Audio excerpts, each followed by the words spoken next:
is a very crucial story that's developing as of now. We're given to understand from government sources that the negotiating team, which was to stay in the United States from June 26 to 27, essentially for 2 days, has now extended its stay. It's likely to extend its stay beyond June 30th, as discussions between the U.S. side and Indian side, they remain ongoing.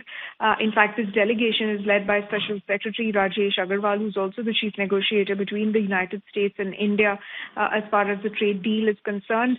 And both sides are now seeking to finalize a limited trade deal or a mini trade deal, an interim trade deal before the July 9th deadline ends. Now, both countries were given to understand they remain keen, not desperate. And this is essentially what sources told us last week as well, that ideally they would want the deal to be sealed, a mini deal to be sealed before July 9th. However, national interests remain paramount for India.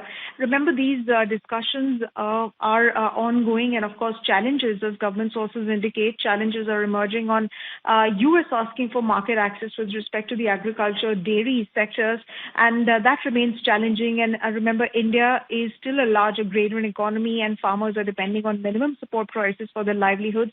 So that remains a very challenging issue for India to agree upon. In exchange, India, remember, is seeking duty concessions for labor-intensive sectors like textiles, gems and jewelry, leather goods, garments, plastics, all seeds in the proposed Trade Act. So all eyes will be on how long the stay remains and how further stretched the stay ultimately ends up becoming, given that the July 9th deadline is not far away.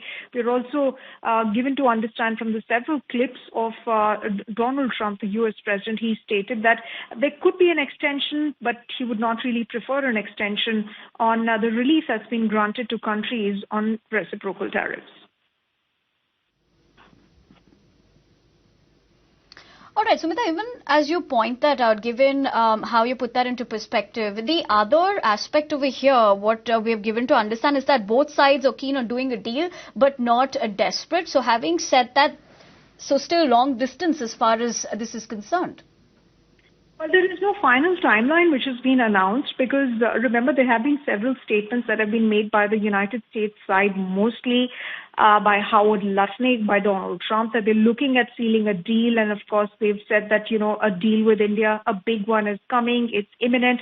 So those kind of statements have come in from the United States side. However, Indian negotiators, Indian side has not really remarked on that. So that really points out to the fact that there is no desperation on the side of Indian negotiators because India is committed to protecting its sectors like dairy and agri. And remember, government sources were also indicating that we've not opened these sectors for any other previous trade pacts and deals as well.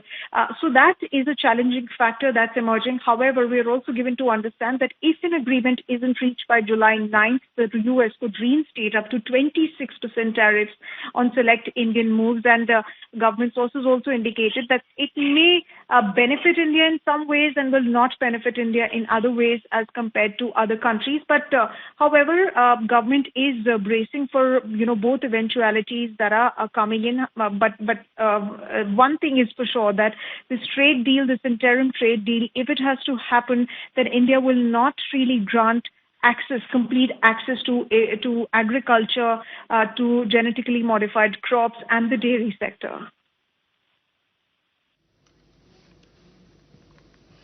Sumita, as you put that into perspective, and of course important points for our viewers to understand as well, with the deadline just around the corner and given the fact that if the scenario also fails, what are we looking at here? Given the aspect that you've also been keeping us ahead as far as how this has panned out so far, what are your sources indicating on that front?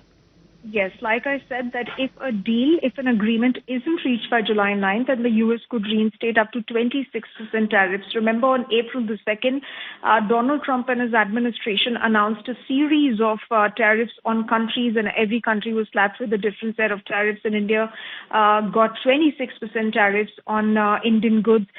So that will come into effect. But given the state of the U.S. economy and what Donald Trump is looking at achieving anything. He is looking at sealing deals with multiple countries. Given the fact that the China deal with the United States, that had a bit of, a challenging time, given the fact that they sealed a deal in London. However, they had differences with respect to export controls over rare earth materials. Now those have been resolved because Xi Jinping and Donald Trump spoke. So that is one deal.